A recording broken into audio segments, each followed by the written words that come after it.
Hari ini ialah hari Sabat yang diberkati. Hati saya ada banyak fikiran apabila kita menyambut hari Sabat ini. Apakah jalan syurga yang akan ditunjukkan oleh Tuhan kepada anak-anak-Nya melalui hari Sabat ini? Setiap hari Sabat, hati saya berdebar-debar. Saya ada banyak fikiran seperti, bagaimanakah Tuhan akan memurnikan anak-anak-Nya lagi minggu ini dalam bidang kehidupan dan aspek iman apa Dia akan memurnikan mereka secara rohani agar mereka dibentuk menurut imej-Nya. Jadi, mari kita berkongsi firman Tuhan dengan khutbah bertajuk, Kalaulah engkau mendengar firman-Ku. Seandainya dahulu orang mendengar firman Tuhan, apakah akan terjadi? Seperti tajuk hari ini, ada banyak roh tidak dapat dimurnikan dan dibentuk menurut imej Tuhan kerana mereka tidak memahami firman Tuhan dengan betul, tidak mengamalkan atau melakukannya dengan betul. Biasanya, apakah yang dibuat oleh tukang periuk terhadap bejana yang tidak dibentuk menurut keinginan atau kehendaknya? Dia memecahkan semuanya. Lalu dia hanya menggunakan bejana menurut bentuk, warna, dan arah yang diinginkannya agar bejana itu digunakan sebagai barang lengkap. Begitu juga, ada 8 bilion manusia di bumi ini seperti pasir di tepi pantai. Namun kalaulah mereka hidup menurut firman Tuhan dan dibentuk menurut kehendaknya, Tuhan tidak akan menjatuhkan hukuman kebinasaan atau neraka kepada mereka.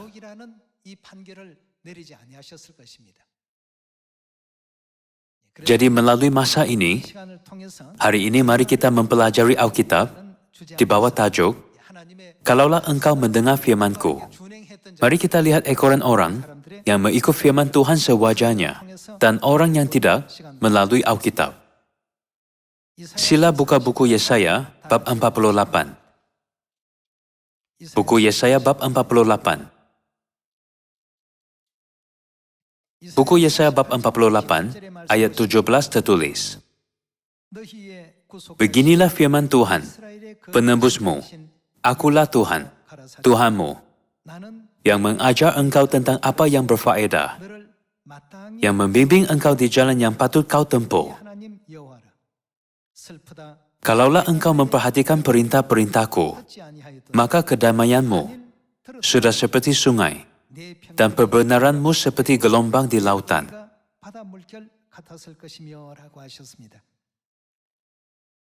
Bukankah ini babak Tuhan bernubuat?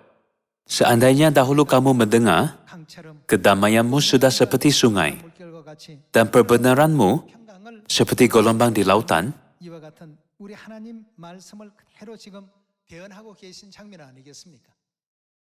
Bagi kita pada zaman ini, Tuhan mengajar, seandainya dahulu kamu mendengar, semua kebaikan ini akan berlaku. Namun kamu melakukan segala sesuatu menurut fikiran, kedegilanmu, dan keinginanmu. Akhirnya kecelakaan seperti ini datang kepada kamu.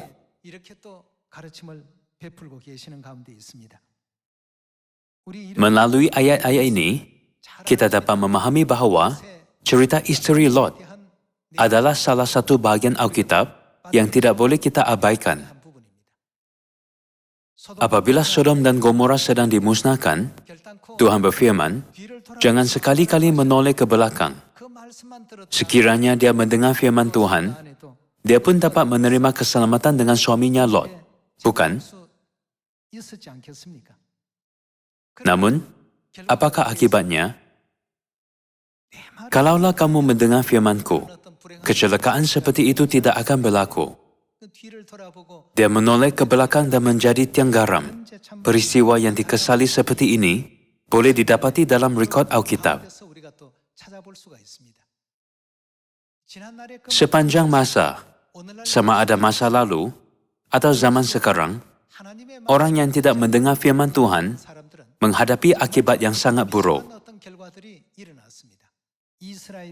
Alkitab memberitahu kita bahawa Israel sering diserang oleh negara-negara jiran seperti Babel dan Asyur, kemudian kehilangan kedaulatan serta menjadi hamba ialah akibat mereka tidak mendengar firman Tuhan. 하나님의 말씀을 듣지 아니한 이와 같은 결과에서 모든 것이 비롯됐다고 이렇게 성경은 우리에게 알려주고 있습니다. Bagi kita yang hidup pada zaman ini, itu juga adalah sama. Jika kita mendengar firman Tuhan, kita akan mendapat hasil yang baik. Jika tidak, kita akan mendapat hasil yang buruk, yaitu kecelakaan yang tidak kita inginkan atau harapkan. Ini bukan hanya akan terjadi di bumi ini, tetapi di dunia seterusnya juga, yang disebut neraka abadi. Kita harus mengelak, bukan? Tuhan tidak memaksa kita untuk patuh, tetapi Dia menolong kita demi masa depan kita. Tuhan sama seperti sedang berkata, demi masa depan kamu, aku sedang mengajar kamu sekarang, supaya kamu mendapat manfaat pada masa depan. Bukankah aku bimbing kamu ke jalan yang harus kamu ikuti untuk kebaikanmu? Semua perkara adalah untuk memberi kita ajaran seperti ini. Mari kita lihat buku Kejadian bab 7 dan membandingkan situasi Nuh dan keluarganya yang mendengar firman Tuhan dengan istri Lot yang tidak mendengar. Saya berharap semua ahli keluarga syurgawi kita akan baik-baik mendengar firman Tuhan, agar kita bukan hanya dapat menerima berkat di bumi ini, tetapi juga terus menerima berkat di syurga. Mari lihat buku Kejadian, bab 7 ayat 1. Lalu berfirmanlah Tuhan kepada Nuh, masuklah ke dalam bahtera itu, engkau dan seisi rumahmu. Sebab engkaulah yang kulihat benar di hadapanku, di antara orang zaman ini.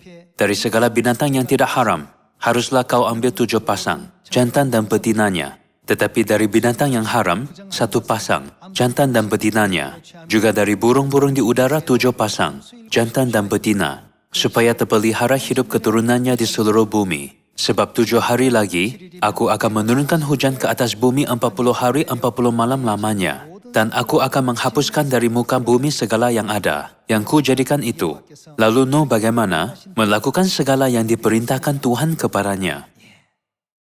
Nuh mendengar semua firman Tuhan dan melakukannya. Akhirnya, apakah yang berlaku kepada Nuh dan keluarganya? Bukankah mereka semua diselamatkan dari banjir, yaitu penghakiman melalui air? Kalaulah engkau memperhatikan perintah-perintahku, maka kedamaianmu sudah seperti sungai. Tuhan tidak pernah mengatakan sesuatu tanpa sebab, bukan? Apabila Tuhan menyuruh Nuh untuk membina bahtera, itu ialah zaman yang mustahil untuk membayangkan mana-mana air di bumi dapat menutupi bumi ini, kecuali laut. Namun, bukankah kehendak Tuhan adalah menyelamatkan manusia melalui bahtera? Di sebalik itu ada rancangan Tuhan yang tidak terbatas. Kalaulah kamu mendengar firman-Ku, kita tidak boleh memadamkan firman yang Tuhan berikan ini dari fikiran atau hati kita. Kita harus menjadi orang yang menghargainya dan mengukirkannya dalam roh kita, bukan? Mari kita buka buku Kejadian bab 19. Kita perlu berfikir, apakah ajaran yang akan Tuhan beri kita pada hari Sabat ini? Apabila Anda datang ke gereja pada hari Sabat, Anda harus fikirkan apa kekurangan Anda, sambil harapkan bagaimana Anda dapat dibentuk semula, diperbetulkan, diperbaiki, dan diselaraskan untuk diubah menjadi umat syurgawi menurut firman Tuhan pada hari ini, dan menumpu perhatian pada firman Tuhan. 하나님 말씀에 또 창념할 수 있는 우리가 또 다 되셔야 되겠습니다. Mari kita lihat firman Tuhan Dalam buku Kejadian bab 19 ayat 12. Kejadian bab 19 ayat 12. Lalu kedua orang itu berkata kepada Lot, "Siapakah kaummu yang ada di sini lagi? Menantu atau anakmu laki-laki, anakmu perempuan, atau siapa saja kaummu di kota ini? Bawalah mereka keluar dari tempat ini. Tuhan mengutus kami untuk memusnahkannya." Keluarlah Lot, lalu berbicara dengan kedua bakal menantunya. "Bangunlah, keluarlah dari tempat ini, sebab Tuhan akan memusnahkan kota ini." Tetapi ia dipandang oleh kedua bakal menantunya itu sebagai orang yang berolok-olok saja. Apakah maksudnya? Mereka menganggap firman Tuhan sebagai gurauan? Maksudnya, adakah mereka mendengar? Mereka tidak mendengar. Orang yang tidak mendengar, termasuk isteri Lot dan menantu lelaki Lot, dibinasakan bersama dengan Sodom dan Gomora. Kita dapat melihat rekod sejarah ini dalam Alkitab. Mari pergi ke ayat 26. Bab 19 ayat 26. Dalam ayat 26 tertulis, "Tetapi isteri Lot menoleh ke belakang, lalu menjadi apa? Tiang garam." Semua rekod lalu yang tertulis dalam Alkitab adalah sama dengan firman buku Yesaya bab 48. "Kalaulah engkau memperhatikan perintah-perintahku, maka kedamaianmu sudah seperti sungai. Semua akan terus menjadi berkat." Namun, kecelakaan seperti itu ialah akibat tidak mendengarkan firman-Ku. Bukankah ini maksudnya? Apabila kita melihat sejarah Gideon pada masa lalu, dia juga dipilih oleh Tuhan dan menerima misi hebat untuk menyelamatkan umat Israel. Apabila umat Israel berperang melawan tentera Midian, Tuhan menyuruh dia mengurangkan bilangan askar yang sebanyak 32,000 orang kerana dia menganggap mereka terlalu banyak.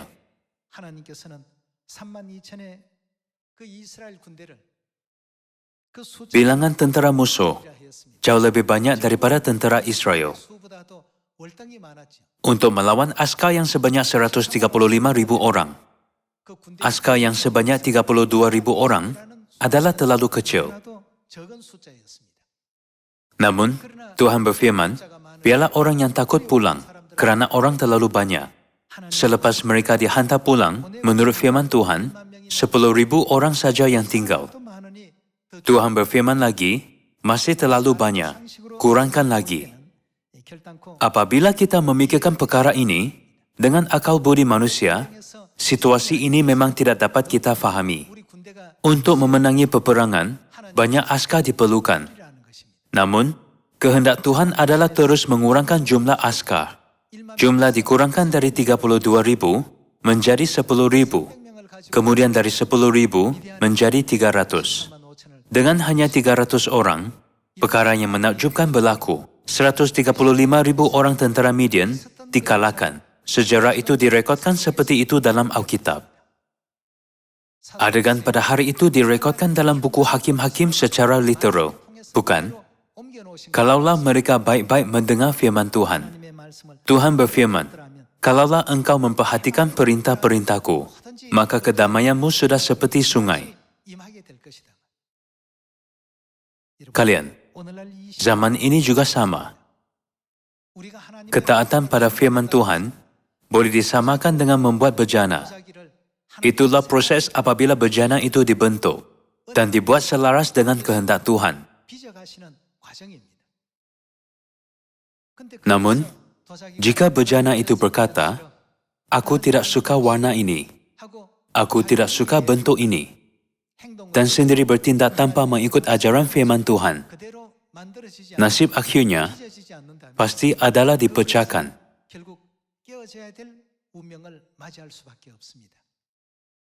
Hari ini, mari kita merenungkan firman Tuhan. "Kalaulah engkau memperhatikan firman-Ku, maka kedamaianmu sudah seperti sungai." Dan mengapakah Tuhan memberikan firman ini? Tuhan sedang menciptakan kita agar kita menyerupai Dia. Jadi, apakah sumpahnya terhadap orang yang tidak patuh? 어떻게 한다고요? Mereka takkan masuk ke tempat perhentianku. 하게 될 것이다. 다시 말하면 천국에 Dalam arti kata lain, 못할 것이다. mereka tidak akan memasuki syurga. 결국 Janganlah kita berada dalam situasi 못했던 yang seperti istri Lot 롯의 아내 atau menantu Lot 사위나 yang gagal mengikut firman Tuhan. 경우와 같은 Untuk kebaikan kita, Tuhan membentuk kita secara rohani. 하나님께서 Tuhan berkata, bukankah aku mengajar apa yang terbaik untukmu? 유익을 위해서 너희 유익을 위해서 내가 이렇게 가르치지 않는 Kita tidak boleh mengabaikan mana-mana firman 유익을 위해서 yang diberikan oleh Tuhan untuk kebaikan kita. 하나도 소홀히 여기는 그런 우리가 되어서는 안 되겠죠. 예. 기도와 Sejarah kemenangan Gideon dan sejarah kemenangan Musa juga. 애굽에서 Apabila Tuhan membawa umat Israel keluar dari Mesir 10가지 dan menghantar 10 tulah atas tanah Mesir, 내리실 Musa hanya melakukan seperti yang diperintahkan oleh Tuhan. 때만 했습니다. 그 말씀대로만 하니까 Kemudian, tugas hebat yang tidak diselesaikan selama 400 tahun 못했던 diselesaikan dengan segera apabila firman Tuhan dipatuhi sama seperti yang diberikan. 잃어버렸습니다. Raja Mesir Firaun 손을 menyerah kalah dan membenarkan umat Israel untuk meninggalkan Mesir. 나갈 수 있도록 허락을 했습니다. Perkara yang sukar dipercayai dan tidak dapat dibayangkan berlaku. 이와 같이 벌어졌던 것입니다. Sebab itulah, seperti firman dalam buku Yesaya bab 48, kalaulah engkau memperhatikan perintah-perintahku, maka kedamaianmu sudah seperti sungai. Seperti Musa, Gideon, Lot, dan semua orang lain yang bertindak menurut ajaran Tuhan dan hidup selaras dengan kehendak rahmat Tuhan. Tuhan memberi mereka keamanan seperti sungai. 하나님 주신 어떤 은혜의 뜻대로 진행했을 때 오늘날 Firman ini mengandungi ajaran tentang apa jenis iman yang kita keturunan perempuan yang lain perlu miliki pada hari ini untuk mematuhi firman Tuhan, 천국 구원의 또 agar kita dapat menerima keselamatan 그러한 serta memasuki syurga yang kekal. Bukan? 것 아니겠습니까? 예, 그래서 하나님 Antara banyak firman yang diberikan oleh Tuhan, 오늘 hari ini mari kita lihat buku Matius bab 24. 또 열어보도록 합시다. Buku Matius bab 24. Mari kita lihat bab 24 ayat 13. Tetapi orang yang bertahan sampai pada kesudahannya akan selamat. Dan Injil kerajaan ini akan diberitakan di seluruh dunia, menjadi kesaksian bagi semua bangsa. Sesudah itu barulah tiba kesudahannya. 나았고였습니다. Tuhan membenarkan kita untuk memberitakan Injil ini di Samaria dan sampai ke hujung bumi. 하셨습니다. Injil kerajaan yang harus diberitakan dan disaksikan kepada semua bangsa ialah kerja yang diamanahkan oleh Tuhan kepada kita sekarang. 지금 맡기지 않았습니까? Mari pergi ke bab 28. Mari kita lihat buku Matius, bab 28 ayat 18. Ayat 18 tertulis, Yesus mendekati mereka dan berkata, Kepadaku telah diberikan segala kuasa di surga dan di bumi. Karena itu pergilah, jadikanlah semua bangsa muridku, dan baptislah mereka dalam nama Bapa dan Anak dan Roh Kudus, dan ajarlah mereka melakukan segala sesuatu yang telah kuperintahkan kepadamu, dan ketahuilah, aku menyertai kamu senantiasa sampai kepada akhir zaman. Jika kita memikirkan firman, kalaulah kamu mendengar, 그 말씀을 apakah tugas kita di Samaria dan sampai ke hujung bumi? 사마리아 땅끝까지 우리가 해야 할 일이 무엇이 있겠습니까? Tuhan akan berkata, kalaulah kamu mendengar firman-Ku dan mengikut ajaran yang Ku-berikan untuk menyelamatkan semua manusia, 이제 하늘나라 와서 apabila kita tiba di kerajaan surga, kita akan tahu 한자와 하자 keputusan bagi orang yang ikut 그 내용에 dan orang yang tidak. 그때 좀 Pasti ada orang yang akan menyesal. 그러면 Kalaulah aku menyadari dan bekerja keras pada masa itu, dan pasti ada orang akan tinggal dalam sukacita dan kemuliaan abadi, bersinar seperti bintang-bintang di syurga. Sebab itulah, setiap kali Tuhan suruh kita anak-anak buat sesuatu, pasti ada sebab di sebaliknya. 분명 그 그 뒤에 이유가 있습니다. Pasti ada sebab kita disuruh untuk melakukan sesuatu. 하라고 하신 것이니까 Sama seperti rasul-rasul menerima hujan Roh Kudus awal musim pada hari Pentakosta 2000 tahun dahulu. Marilah kita semua berdoa bersungguh-sungguh dan menginjil agar berkat hujan Roh Kudus pada akhir musim dapat datang dengan kuat pada zaman ini. 복음 전하는 여러분과 제가 다 되도록 합시다. Mari kita buka buku Yehezkiel, bab 3. Mari kita lihat buku Yehezkiel, bab 3 ayat 17. Bab 3 ayat 17. Aku telah menetapkan engkau menjadi penjaga kaum Israel. Bila mana engkau mendengarkan sesuatu firman daripadaku, peringatkanlah mereka atas namaku. Kalau aku berfirman kepada orang jahat, engkau pasti dihukum mati, dan engkau tidak memperingatkan dia, supaya ia tetap hidup. Orang jahat itu akan mati dalam kesalahannya, tetapi aku akan menuntut pertanggungan jawab atas nyawanya daripadamu. Tetapi jikalau engkau memperingatkan orang jahat itu, dan ia tidak berbalik dari kejahatannya, dan dari hidupnya yang jahat, ia akan mati dalam kesalahannya, tetapi engkau telah menyelamatkan nyawamu. Kita telah diberikan misi penjaga untuk memberitakan sepenuhnya Injil Kerajaan kepada semua manusia di dunia ini, membangunkan mereka untuk berbalik dari jalan jahat dan datang ke jalan kehidupan, serta bertaubat. Bukan?